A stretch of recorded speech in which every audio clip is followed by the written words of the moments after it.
c'est la semaine du glaucome. Nous en parlons dans cette émission Santé Assure et nous recevons pour vous, chers abonnés, le docteur Abbé Eli qui est spécialiste des yeux. Il est médecin ophtalmologiste. Il revient donc sur cette question du glaucome pour nous. Aujourd'hui, c'est donc la deuxième cause de cécité au monde. Le glaucome qui est souvent associé à une pression intraoculaire élevée. L'invité est déjà en studio avec nous. Bonjour docteur Abbé, merci d'avoir accepté encore une fois notre invitation. Merci Joanita et merci à Web Radio Djena pour cette invitation, c'est toujours un plaisir. Voilà, comme je le fais toujours, j'attaque tout de suite avec la question, la première. Qu'est-ce que le glaucome? Le glaucome, il faut dire que le terme de glaucome est assez diversement apprécié dans la population et souvent mal apprécié. Les gens pensent que le glaucome, c'est la cataracte, une confusion. Alors, le glaucome, on ne peut pas le voir à l'œil nu. On ne peut pas voir quelqu'un et puis deviner que la personne a un glaucome.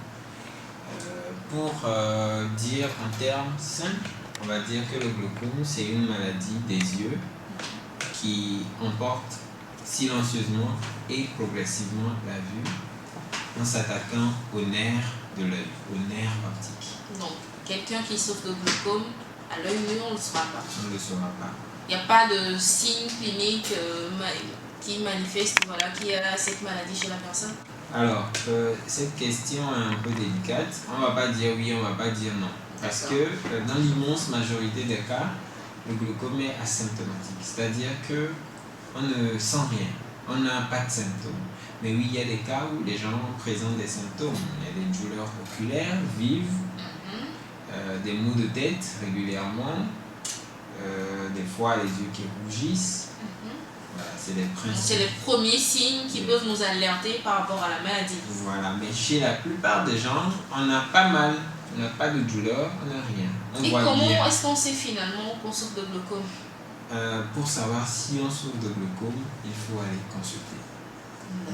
On revient au conseil de consultation de routine. C'est-à-dire, tout à l'heure, vous disiez qu'on ne sait même pas qu'on a un mal quand on souffre de glaucome. Voilà. Maintenant, qu'est-ce qui va pousser le patient à aller vers le médecin pour finalement savoir qu'elle souffre de glaucome? Ce qui va pousser le patient, c'est déjà le fait de nous écouter parler du glaucome. D'accord. Et ça va faire tilt dans sa tête. Il va dire, ok, je ne sais pas si j'ai le glaucome, je n'ai pas mal, je n'ai pas de problème, mais je me programme à aller consulter pour qu'on vérifie si j'ai le glaucome. D'accord. Voilà, donc c'est le dépistage qui est l'arme secrète ou l'arme la plus absolue que les médecins ophtalmos ont pour lutter contre cette maladie-là. Et ce dépistage, on peut se lever soi-même, aller chez le médecin ophtalmologiste et demander à se faire ce dépistage. Ce n'est qu'après une consultation chez le médecin, c'est lui qui décide que vous devez faire un dépistage. Alors, je vais répondre comme ceci. Dans tout examen ophtalmologique classique, le médecin a l'obligation de regarder si le malade a un glaucome ou pas. D'accord. Voilà. Donc, même si je viens pour consulter pour mes problèmes de vision, que j'ai besoin de renouveler mes verres, le médecin doit pouvoir regarder, chercher des signes déjà, on va en parler plus tard, qui montrent que le patient a un glaucome. C'est-à-dire même si la personne se présente juste pour un malaise à l'œil, peut-être que les yeux qui sont juste rouges, parce qu'il y a une poussière qui s'y est déposée, on doit quand même vérifier si cette personne n'a pas le glaucome. Normalement. Parce que l'examen ophtalmologique classique implique, disons, on doit voir certaines choses. Je veux pas devancer les questions, c'est pour ça que j'ai un peu de mal à aborder la chose, mais disons que dans l'examen ophtalmologique classique, il y a l'examen du pôle postérieur de la rétine, là où se trouve le nerf optique. Systématiquement, on le regarde. Et quand on voit une image qui est suspecte de glaucome, déjà, on lance le Bataclan pour savoir si le patient est glaucomateux ou pas. C'est pour cela que je disais que le dépistage, normalement en consultation ophtalmologique de routine, est systématique, quel que soit le motif de consultation du patient. D'accord. Alors, vous alliez tout à l'heure énumérer quelques symptômes. On peut revenir là-dessus. Maux de tête. Douleur oculaire. Douleur oculaire. Maux de tête. Rougeur oculaire. Rougeur oculaire. Oui. Alors, chez certaines personnes, il y a des larmes. Mhm. Voilà, les yeux qui coulent des larmes. Donc, voilà, donc quelques signes précurseurs de la maladie. Dès que vous avez les yeux rouges, dès que vous avez souvent le mal de tête, ou je sais pas, n'importe quel mot à l'œil, allez tout de suite consulter pour qu'on puisse savoir si c'est le glaucome, parce que plus tard, ce sera trop grave. De toute façon, ces signes-là, c'est des signes assez communs à plusieurs maladies ophtalmologiques, mais ce n'est pas des signes spécifiques. On ne va pas dire que dès que tu as mal à la tête, ça veut dire que tu as un glaucome. Mais c'est toujours de bon ton d'aller en consultation quand on ressent ces symptômes-là. D'accord. Et comment se soigne donc le glaucome?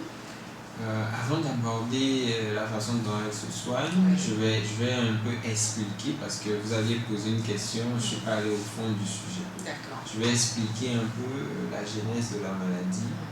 Alors, le glaucome, comme je l'ai dit, c'est une maladie dans laquelle le nerf optique, le nerf de l'œil, se détériore progressivement, plus ou moins rapidement.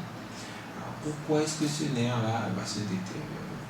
On a identifié que l'un des principaux facteurs qui entraîne la détérioration du nerf optique dans le glaucome, c'est l'augmentation de la pression intraoculaire. Je crois que en introduisant, vous avez parlé de ça assez rapidement. Donc la pression intraoculaire, c'est quoi? On va considérer l'œil comme un tuyau d'arrosage. Voilà, de l'eau qui sort du tuyau d'arrosage. Vous allez remarquer que quand vous pincez le bout du tuyau assez fort, l'eau va sortir avec beaucoup plus de violence. Voilà, donc ça veut dire que quand on pince le bout du tuyau, la pression en amont augmente. C'est la même chose dans le glaucome. Dans le glaucome, normalement, il y a un liquide dans l'œil qui circule, qui ramène des nutriments et qui part avec des déchets, qui doit sortir de l'œil par un endroit qu'on appelle le trabéculum. Classiquement, on admet que pour que la pression dans l'œil augmente, cet écoulement-là est plus ou moins empêché. Ou soit le liquide est produit en trop grande quantité et n'est pas excrété à la bonne vitesse. Donc, cela entraîne une augmentation de la pression dans l'œil et cette augmentation de la pression va agir et va aller, opprimer les fibres du nerf optique qui progressivement vont se détériorer peu à peu, en silence pour la plupart des cas.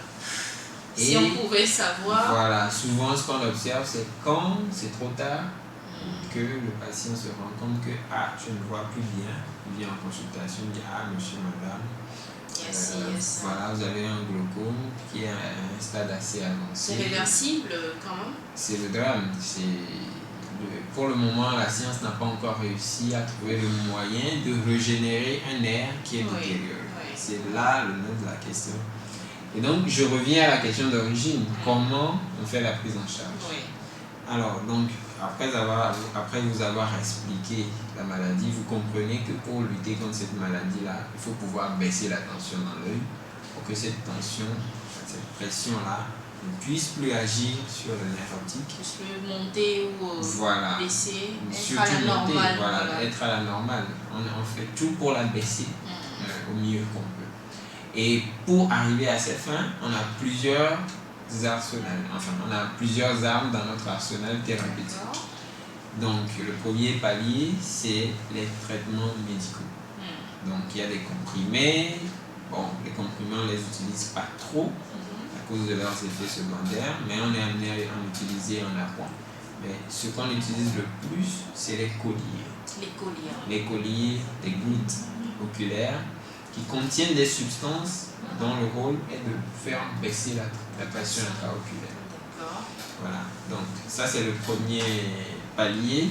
Ensuite, il y a les traitements par laser, différentes catégories de laser qui permettent d'ouvrir les canaux par lesquels le liquide va s'écouler pour faire baisser la tension. Et ça, c'est pas encore une opération, je suppose?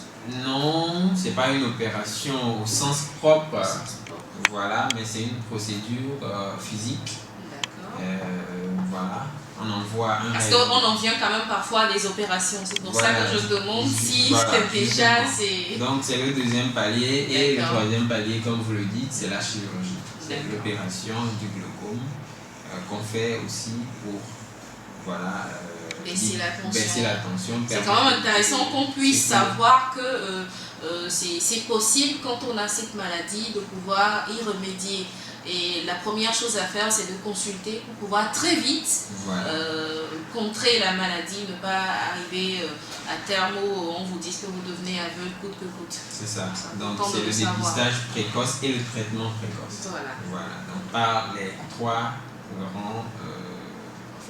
grands schémas de traitement que sont les médicaments, le laser et la chirurgie. C'est l'indication, c'est-à-dire le fait de décider que tel patient doit être opéré, tel patient doit bénéficier des gouttes, des colliers, ou tel doit subir un laser, ça dépend de chaque patient et des médecins qui évaluent la situation et décident de la meilleure conduite. Alors, je sais que pour la tension du corps humain, je ne sais pas trop comment l'appeler, pour notre tension normale, comme on a l'habitude de dire, on nous dit souvent de ne pas être trop énervé, de souvent contrôler ses émotions pour ne pas avoir une tension trop forte ou une tension qui n'est pas assez normale. Est-ce que c'est également possible de faire, je ne sais pas, de poser certains gestes pour avoir une tension oculaire normale? Il y a également de ces méthodes-là? Oui, merci. Ça, c'est une très bonne question. Ce qui me permet de rebondir en faisant une distinction entre la tension artérielle. Voilà. Qui est différente de la tension intraoculaire, de la pression intraoculaire qu'on retrouve dans faire ce qu'on fait habituellement. On ne va pas dire non plus que... Bon, quand je dis rien faire, c'est-à-dire que quand vous naissez aveugle, au moins vous savez que vous avez certaines facultés à adopter. Mais là, quand du jour au lendemain vous devenez aveugle, d'abord psychologiquement, c'est pas évident. Et ensuite, il faut se réadapter à beaucoup de choses. Ouais. Ça fait froid dans le dos. Ça fait vraiment froid dans le dos. C'est important, chers abonnés, de passer à ce dépistage de la maladie le plus tôt possible. C'est pour cela que nous attirons votre attention là-dessus dans cette semaine du glaucome. Faites-vous consulter, faites-vous dépister pour le glaucome et vous vous portez bien, et c'est pour plusieurs années. Vous n'avez pas après à être confronté à ce problème de cécité. Est-ce qu'il y a des aliments à consommer, docteur, pour amoindrir le risque ou pour, je ne sais pas, éviter d'arriver à souffrir du glaucome? Alors c'est une question un peu polémique parce que je vois à gauche et à droite des gens parler d'aliments. Oui. Aujourd'hui, on nous dit que tout ce que nous mangeons contribue à notre bien-être. Oui, c'est pour ça que je pose la question. Bien sûr, non, c'est une très bonne question. Bon, je suis un scientifique, je n'ai pas encore de preuve d'un aliment qui peut permettre. Parce que souvent les gens ont tendance à dire que si tu prends tel aliment, ça va guérir la maladie. Je n'ai pas encore la preuve. Mais tout ce que je sais, c'est que quand on réduit les facteurs de risque cardiovasculaire, je veux parler de tout ce qui peut amener à l'hypertension artérielle, tout ce qui peut amener au diabète, tout ce qui peut amener à l'obésité, parce qu'en dehors de la pression intraoculaire qui a été identifiée comme facteur de risque, il y a d'autres facteurs mineurs qui potentialisent l'évolution de la maladie. Voilà.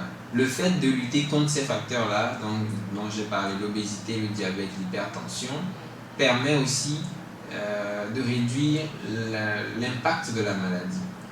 Voilà. Donc, adopter un comportement sain, une alimentation saine, faire du sport, et voilà. C'est généralement ce qu'on peut conseiller. Et on a parlé de tension oculaire. Entre-temps, comment faire baisser cette tension oculaire, si ce n'est... c'est vrai qu'il faut venir en consultation pour se faire prescrire des collyres et tout. Mais est-ce qu'il y a également... c'est pas une méthode de prévention forcément, mais comment faire baisser cette tension-là chez soi, à la maison? Dans les images de catch, on dit ne faites pas ça chez vous. Alors, pour faire baisser la tension oculaire dans l'œil, déjà on ne peut même pas savoir qu'il y a une tension oculaire. On ne voit pas la tension oculaire. Pour la faire baisser, il n'y a qu'un seul moyen, c'est le traitement. Par moment, bon, je parle de moi là, parce que par moment vous avez l'impression qu'il y a les nerfs dans les yeux qui bougent ou qui sont, je sais pas, quand on sent qu'on est nerveux, on sent qu'il y a une pression sur les yeux. Est-ce que c'est également la pression oculaire dans ce cas-là? Non, ce n'est pas la pression oculaire. Des fois, c'est une fatigue visuelle. Parce que vous avez le globe oculaire est entouré de plusieurs éléments. Il y a les muscles oculaires qui permettent aux yeux de bouger à gauche, à droite, en haut, en bas. Voilà. Il y a aussi la paupière. Donc tous ces éléments-là peuvent ressentir quand même des malaises parfois qui donnent cette impression de tension sur le... Mais oui, lorsque la tension intraoculaire aussi augmente, on peut la ressentir sous forme de douleur, de tiraillement, dans les de yeux, tension. dans la tête. Oui, on peut le ressentir sous forme de maux de tête, de céphalée, de tension oculaire aussi. L'œil, qu'on a l'impression que l'œil est lourd et que ça tiraille, ça donne des maux de tête aussi. C'est vrai, docteur, que le sujet qui nous tient à cœur aujourd'hui, c'est le glaucome. Mais est-ce que le glaucome est le seul, ou bien est la seule maladie à ce jour qui entraîne la cécité? Non. Au niveau des yeux? Non, mais le glaucome est la première maladie qui entraîne une cécité irréversible. D'accord. C'est-à-dire une cécité une cécité qu'on ne peut pas traiter. La première maladie cécitante, c'est la cataracte. La cataracte. Mais la cataracte, on la traite. Aujourd'hui, on la traite avec une opération pour retrouver la vue. Voilà. Malheureusement, le glaucome, c'est pas le cas. C'est pas le cas dans le glaucome lorsque le glaucome a déjà tout détruit. Voilà. Quand ça a déjà tout détruit, on ne peut plus récupérer ce qui est perdu. C'est souvent ce qu'on essaie d'expliquer aux gens dans le glaucome, que ce qui est perdu, on ne le récupère pas. Même si vous arrivez à un stade où la maladie a assez évolué, qu'elle a emporté une partie du champ de vision, au moins ce que vous voyez, vous pouvez la garder, vous pouvez garder cela en suivant le traitement. C'est-à-dire, même quand la maladie a atteint un stade, par exemple le jeune dont vous parlez et qui se plaint déjà qu'il ne voit plus, c'est possible d'arrêter la maladie dans son cas? Bien sûr, c'est possible de lui permettre de garder la vision qu'il avait en suivant le traitement. D'accord. Voilà. D'accord. Et on ne peut plus l'opérer lui alors? On peut l'opérer. L'opération ne dépend pas forcément du stade. Ça dépend plutôt de ce que le médecin observe et des résultats auxquels il veut arriver. Alors on opère lorsque par exemple on met les traitements et que les traitements ne donnent pas une bonne tension. Des fois le traitement permet de baisser la tension à un seuil, mais on a besoin de faire baisser encore plus. Alors on peut passer au laser ou à la chirurgie. D'accord. Voilà. Et le laser, on peut se le faire ici à Lomé, tout comme l'opération? Il y a plusieurs centres actuellement au Togo. Parlez-nous de ces centres, on a besoin de beaucoup d'informations sur cette maladie, docteur. Bon, je ne vais pas me verser dedans parce que ça fait un peu conflit d'intérêt, parce que c'est des centres privés. D'accord. Pour le moment, on n'a pas encore de traitement laser dans les hôpitaux publics, mais il y a les cliniques qui possèdent la chirurgie, le traitement au laser. Par contre, les chirurgiens ophtalmos qui sont dans les CHU sont quand même outillés pour opérer lorsqu'ils pensent que le patient a besoin d'une chirurgie. Je crois que, docteur, vous allez nous autoriser à donner votre numéro à nos abonnés qui nous suivent, parce que c'est sûr qu'ils auront d'autres questions que moi, je n'ai pas pu vous poser à vous poser après. Comme ça, peut-être en privé, ils peuvent vous consulter ou vous appeler et vous demander où vous trouvez pour avoir plus d'explications sur cette maladie. Parce que je sais qu'il y a bon nombre qui souffrent de tel ou tel mal, Dieu, mais ils ne sont pas à même de dire voilà de quoi je souffre, voilà. Ils auront besoin forcément de plus d'explications que nous n'en donnons ici sur ce plateau. Donc forcément, vous allez laisser vos contacts à la fin pour qu'ils puissent vous joindre et avoir beaucoup plus d'éclaircissements sur cette maladie. C'est possible, hein? Oui, c'est possible qu'après ils puissent vous écrire à Diana Merci. pour prendre les contacts. D'accord. Alors, on a fait le tour de la question. Peut-être qu'on a omis de parler d'un cas particulier en ce qui concerne ce glaucome. C'est le lieu d'en parler, docteur. C'est de dire déjà que les médecins ophtalmos sont de plus en plus nombreux au Togo maintenant. Ah, Dieu merci alors. Oui. On est au bas mot 30 sur 30 et 40 médecins ophtalmologistes, oui.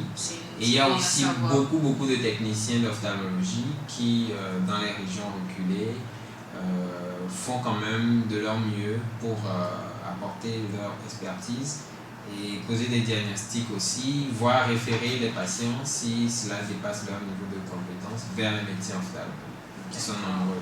Donc il n'y a plus de raison de rester chez soi à la maison. Alors le conseil que moi je pourrais donner aux gens, c'est déjà d'aller se faire consulter si dans la famille il y a déjà quelqu'un qui a perdu la vue sans qu'on ait su vraiment ce qui a entraîné cela. Voilà. Vous avez entendu parler d'un oncle ou d'une tante qui aurait perdu la vue il y a quelques années, comme ça subitement. Allez consulter, on ne sait jamais. On pourrait tomber sur quelque chose et vous éviter plus tard de connaître le même sort. Ou bien si un de vos parents met des gouttes régulièrement, des gouttes tous les jours dans les yeux, posez la question de quoi est-ce que vous souffrez et faites un tour chez un ophtalmo rapidement. Ça coûte quoi le prix d'une consultation? Ça ne coûte pas une vue, hein? Non, voilà. Pas du tout. Donc c'est le conseil que je donnerai. Et nous les ophtalmos, nous sommes engagés à parler, à communiquer et à transmettre le peu qu'on connaît sur cette question du glaucome et aussi à prendre en charge les patients qui en souffrent. C'est une maladie qui malheureusement touche plus la race noire que toutes les autres races. Voilà, on a oublié de le dire. La race noire est un facteur de risque de glaucome. Pourquoi? Alors, les théories les plus évoquées, c'est le fait que nous avons de la mélanine. La mélanine étant le pigment qui colore notre peau, qui fonce notre peau donc. On a cette même mélanine dans les yeux.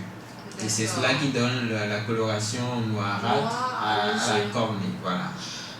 Le noir de l'œil. Vous allez voir que chez les blancs, ils ont la cornée qui est bleu, vert, gris. Voilà. Voilà. Alors que les noirs, la plupart des noirs ont la cornée qui transparaît noire. Elle n'est pas noire, elle est transparente. Mais ce qu'il y a derrière, l'écran qu'il y a derrière, est chargé de mélanine, ce qu'on appelle l'iris.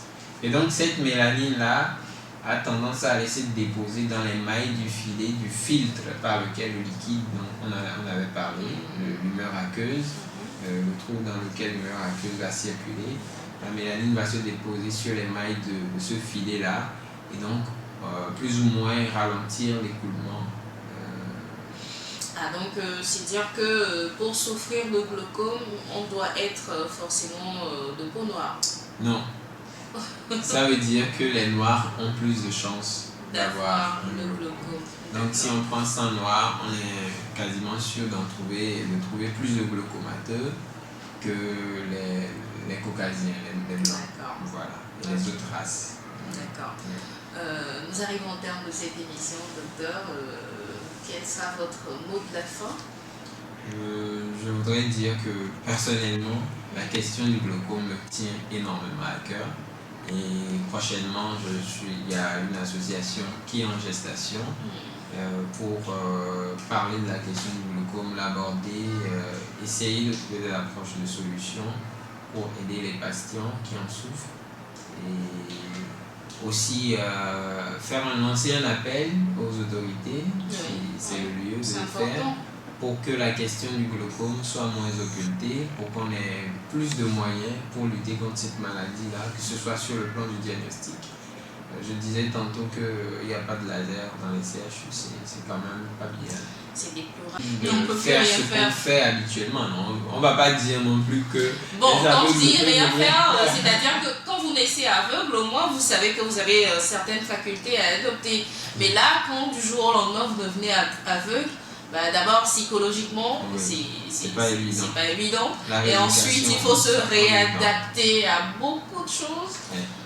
Ça fait froid dans le dos. Ça fait vraiment froid dans le dos. C'est important, chers abonnés, de passer à ce dépistage de la maladie le plus tôt possible.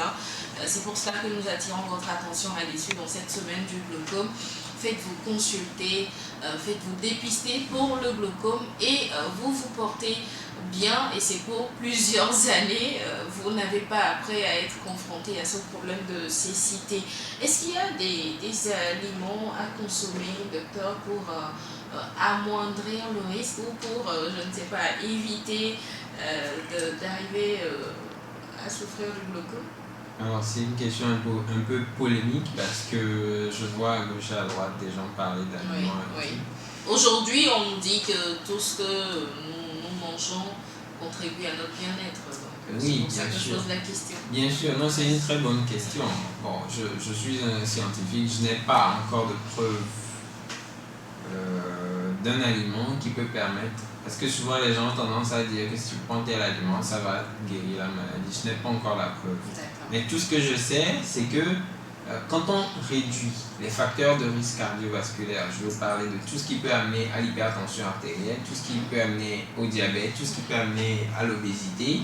parce qu'en dehors de la pression intraoculaire qui a été identifiée comme facteur de risque, il y a d'autres facteurs mineurs qui potentialisent l'évolution de la maladie.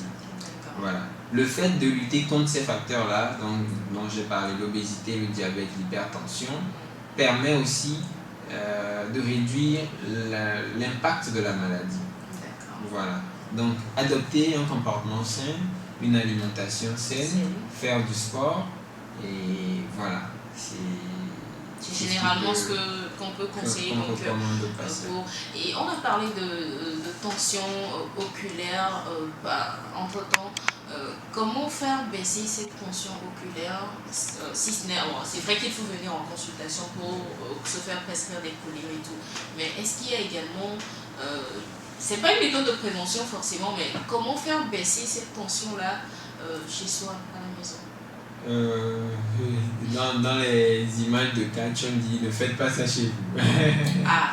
Alors, pour faire baisser la tension oculaire dans l'œil, déjà on ne peut même pas savoir qu'il y a une tension oculaire. On ne voit pas la tension oculaire.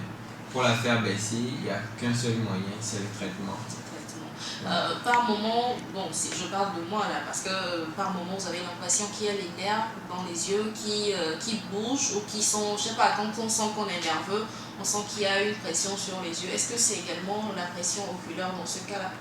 Non, ce n'est pas la pression oculaire. Des fois, c'est une fatigue visuelle. Parce que vous avez le globe oculaire est entouré de plusieurs éléments. Il y a les muscles oculaires qui permettent aux yeux de bouger à gauche, à droite, en haut, en bas. Voilà. Il y a aussi la paupière. Donc tous ces éléments-là peuvent ressentir quand même des malaises parfois qui donnent cette impression de tension sur le... Mais oui, lorsque la tension intraoculaire aussi augmente, on peut la ressentir sous forme de douleur, de tiraillement, dans les de yeux, tension. dans la tête. Oui, on peut le ressentir sous forme de maux de tête, de céphalée, de tension oculaire aussi. L'œil, qu'on a l'impression que l'œil est lourd et que ça tiraille, que ça donne des maux de tête aussi. C'est vrai, docteur, que le sujet qui nous tient à cœur aujourd'hui, c'est le glaucome. Mais est-ce que le glaucome est le seul, ou bien est la seule maladie à ce jour qui entraîne la cécité? Non. Au niveau des yeux? Non, mais le glaucome est la première maladie qui entraîne une cécité irréversible. D'accord. C'est-à-dire une cécité une cécité qu'on ne peut pas traiter. La première maladie cécitante, c'est la cataracte. Mais la cataracte, on la traite. Aujourd'hui, on la traite avec une opération pour retrouver la vue. Voilà. Malheureusement, le glaucome, c'est pas le cas. C'est pas le cas dans le glaucome lorsque le glaucome a déjà tout détruit. Voilà. Quand ça a déjà tout détruit, on ne peut plus récupérer ce qui est perdu. C'est souvent ce qu'on essaie d'expliquer aux gens dans le glaucome, que ce qui est perdu, on ne le récupère pas. Même si vous arrivez à un stade où la maladie a assez évolué, qu'elle a emporté une partie du champ de vision, au moins ce que vous voyez, vous pouvez la garder, vous pouvez garder cela en suivant le traitement. C'est-à-dire, même quand la maladie a atteint un stade, par exemple le jeune dont vous parlez et qui se plaint déjà qu'il ne voit plus, c'est possible d'arrêter la maladie dans son cas? Bien sûr, c'est possible de lui permettre de garder la vision qu'il avait en suivant le traitement. D'accord. Voilà. D'accord. Et on ne peut plus l'opérer lui alors? On peut l'opérer. L'opération ne dépend pas forcément du stade. Ça dépend plutôt de ce que le médecin observe et des résultats auxquels il veut arriver. Alors on opère lorsque par exemple on met les traitements et que les traitements ne donnent pas une bonne tension. Des fois, le traitement permet de baisser la tension à un seuil, mais on a besoin de faire baisser encore plus. Alors, on peut passer au laser ou à la chirurgie. D'accord. Et le laser, on peut se le faire ici à Lomé, tout comme l'opération? Il y a plusieurs centres actuellement au Togo. Parlez-nous de ces centres, on a besoin de beaucoup d'informations sur cette maladie, docteur. Bon, je ne vais pas me verser dedans parce que ça fait un peu conflit d'intérêt, parce que c'est des centres privés. D'accord. Pour le moment, on n'a pas encore de traitement laser dans les hôpitaux publics, mais il y a les cliniques qui possèdent la chirurgie, le traitement au laser. Par contre, les chirurgiens ophtalmos qui sont dans les CHU sont quand même outillés pour opérer lorsqu'ils pensent que le patient a besoin d'une chirurgie. Je crois que, docteur, vous allez nous autoriser à donner votre numéro à nos abonnés qui nous suivent, parce que c'est sûr qu'ils auront d'autres questions que moi, je n'ai pas pu vous poser après.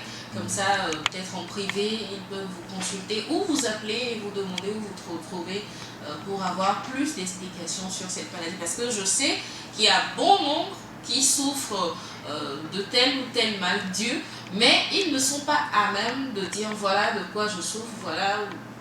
Ils auront besoin forcément de plus d'explications que nous n'en donnons ici sur ce plateau. Donc forcément, vous allez laisser vos contacts à la fin pour qu'ils puissent vous joindre et avoir beaucoup plus d'éclaircissement sur cette maladie. C'est possible, hein? Oui, c'est possible qu'après ils puissent vous écrire à Diana Merci. pour prendre les contacts. D'accord. Alors, on a fait le tour de la question. Peut-être qu'on a omis de parler d'un cas particulier en ce qui concerne ce glaucome. C'est le lieu d'en parler, docteur. C'est de dire déjà que les médecins ophtalmos sont de plus en plus nombreux au Togo maintenant. Ah, Dieu merci alors. Oui. On est au bas mot 30 30 et 40 médecins ophtalmologistes, oui. Et il y a aussi beaucoup de techniciens d'ophtalmologie qui, dans les régions reculées, font quand même de leur mieux pour apporter leur expertise et poser des diagnostics aussi, voire référer les patients si cela dépasse leur niveau de compétence vers les médecins ophtalmologistes qui sont nombreux. Donc, il n'y a plus de raison de rester chez soi à la maison. Alors, le conseil que moi je pourrais donner aux gens, c'est déjà d'aller se faire consulter si dans la famille il y a déjà quelqu'un qui a perdu la vue sans qu'on ait su vraiment ce qui a entraîné cela. Voilà. Vous avez entendu parler d'un oncle ou d'une tante qui aurait perdu la vue il y a quelques années, comme ça subitement. Allez consulter, on ne sait jamais. On pourrait tomber sur quelque chose et vous éviter plus tard de connaître le même sort. Ou bien si un de vos parents met des gouttes régulièrement, des gouttes tous les jours dans les yeux, posez la question de quoi est-ce que vous souffrez et faites un tour chez un ophtalmo rapidement. Ça coûte quoi le prix d'une consultation? Ça ne coûte pas une vue, hein? Non, voilà. Pas du tout. Donc c'est le conseil que je donnerai. Et nous les ophtalmos, nous sommes engagés à parler, à communiquer et à transmettre le peu qu'on connaît sur cette question du glaucome et aussi à prendre en charge des patients qui en souffrent. C'est une maladie qui malheureusement touche plus la race noire que toutes les autres races. Voilà, on a oublié de le dire. La race noire est un facteur de risque de glaucome. Pourquoi? Alors, les théories les plus évoquées, c'est le fait que nous avons de la mélanine. La mélanine étant le pigment qui colore notre peau, qui fonce notre peau donc. On a cette même mélanine dans les yeux. Et c'est cela qui donne la coloration noirâtre à la cornée. Voilà. Le noir de l'œil. Vous allez voir que chez les blancs, ils ont la cornée qui est bleu, vert, gris. Voilà, alors que les noirs, la plupart des noirs ont la cornée qui transparaît noire. Elle n'est pas noire, elle est transparente, mais ce qu'il y a derrière, l'écran qu'il y a derrière est chargé de mélanine, ce qu'on appelle l'iris. Et donc cette mélanine-là a tendance à aller se déposer dans les mailles du filet, du filtre par lequel le liquide dont on avait parlé, l'humeur aqueuse, le trou dans lequel l'humeur aqueuse va circuler. La mélanine va se déposer sur les mailles de ce filet-là et donc plus ou moins ralentir l'écoulement. Donc c'est dire que pour souffrir de glaucome, on doit être forcément de peau noire. Non. Ça veut dire que les noirs ont plus de chances d'avoir le glaucome. Donc si on prend sang noir, on est quasiment sûr de trouver plus de glaucomateux que les caucasiens, les blancs. Voilà, et les autres races. D'accord. Nous arrivons au terme de cette émission, docteur. Quel sera votre mot de la fin? Je voudrais dire que personnellement, la question du glaucome me tient énormément à cœur. Et prochainement, il y a une association qui est en gestation pour parler de la question du glaucome, l'aborder, essayer de trouver des approches de solutions pour aider les patients qui en souffrent.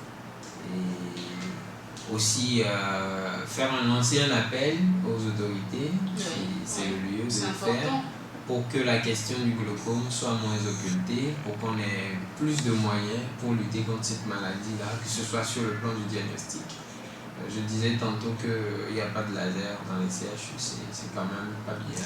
C'est déplorable. Est-ce que ça va changer? On ne sait pas encore. Oui, ça va changer. On reste confiant que les autorités ont à cœur le bien-être de la population. C'est clair. Et donc, c'est l'occasion à chaque fois qu'on en a l'opportunité de rappeler cela. Faites toujours plus pour la population qui souffre. Faites toujours plus. La couverture santé universelle, c'est bien. Je pense que ça fait partie des axes du fameux PND. Oui, PND. Et on espère que ce ne sera pas juste des paroles, des promesses en l'air, et que ce sera vraiment quelque chose qui va se faire pour le bien de la population togolaise. Si tout le monde a une âme, ne serait-ce qu'une âme, tout le monde l'a. Même la ménagère, la vendeuse de Botocoin, elle pourra se soigner facilement. Voilà, pouvoir acheter ses colis facilement pour ne pas perdre la vue. Parce que quelqu'un qui perd la vue dans un milieu, c'est un manque à gagner pour tout le monde, parce qu'il ne travaillera plus, il ne donnera plus le rendement qu'il avait avant. Et il mobilise beaucoup de gens autour de lui pour pouvoir l'assister.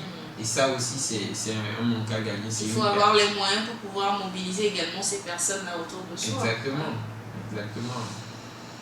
Alors docteur, la semaine du glaucome, c'est à partir, c'est jusqu'à la fin de cette semaine. Voilà. Un mot sur la semaine du glaucome? C'est dans le monde entier, n'est-ce pas? C'est dans le monde entier. C'est le mois de mars même, c'est tout le mois du glaucome. Voilà, où on doit normalement en parler, vulgariser, sensibiliser. Pourquoi pas faire des actions sociales. Je pense qu'il devrait également être organisé une séance de dépistage, peut-être à moindre coût, pour pouvoir attirer plus de monde à le faire, n'est-ce pas? C'est l'idéal. C'est l'idéal. On a des structures qui sont dédiées à cela. On espère qu'ils ont déjà programmé des choses comme ça et que dans les jours à venir, les gens en seront informés. Comme je disais, forcément, on va recourir à vous pour avoir plus d'informations sur cette maladie et ce qui se fait également en amont pour arriver à enrayer le mal dans nos sociétés. Merci. Merci à vous, docteur, d'avoir accepté notre invitation, toujours disponible quand on l'appelle. Merci également, chers abonnés. Nous arrivons au terme de cette émission qui porte sur le glaucome. Nous sommes dans la semaine du glaucome. Faites-vous dépister pour pouvoir soigner très tôt ce mal si vous l'avez. Votre santé, c'est notre bonheur. Merci de nous avoir suivis.